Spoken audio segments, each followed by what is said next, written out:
લોકસભાની ચૂંટણી શાંતિપૂર્ણ રીતે સંપન્ન થયા બાદ આજ રોજ રાજ્યના ડીજીપી વિકાસ સહાય વડોદરા પોલીસ ભવન ખાતે જિલ્લાના તેમજ વડોદરા શહેરના ઉચ્ચ પોલીસ અધિકારીઓ સાથે બેઠક યોજી। લોકસભાની સામાન્ય ચૂંટણી સાથે જ વિધાનસભાની પેટા ચૂંટણી સમગ્ર રાજ્યમાં એકાદ ઘટના સંતરામપુર પથરામપુરની ચૂંટણીને બાદ કરતા શાંતિપૂર્ણ માહોલમાં સંપન્ન થઈ છે, ત્યારે પોલીસ તથા અર્ધલશ્કરી દળો તેમજ એસઆરપીએફ સહિતની પ્લાટૂન દ્વારા જે રીતની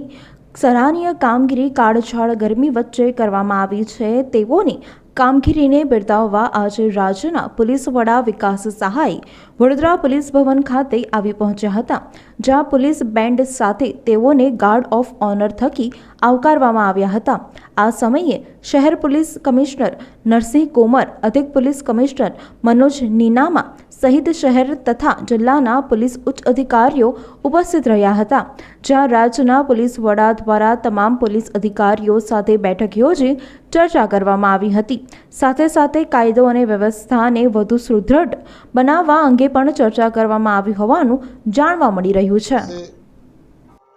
ગુજરાત પોલીસને મતદારો તરફથી જે સાથ અને સહયોગ અને મદદની અપેક્ષાઓ હોય છે, એ અપેક્ષા મુજબ મતદારો તરફથી જે આપણને સાથ સહકાર મળ્યું છે, તે બદલ ગુજરાત રાજ્યના તમામ મતદારોને ગુજરાત પોલીસ વતી આભાર વ્યક્ત કરું છું અને શાંતિપૂર્ણ માહોલમાં આ સમગ્ર પ્રક્રિયા સંપન્ન થવામાં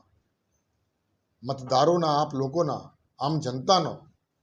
રાજકીય પક્ષના આગેવાનોનો પણ ખૂબ મોટું યોગદાન છે।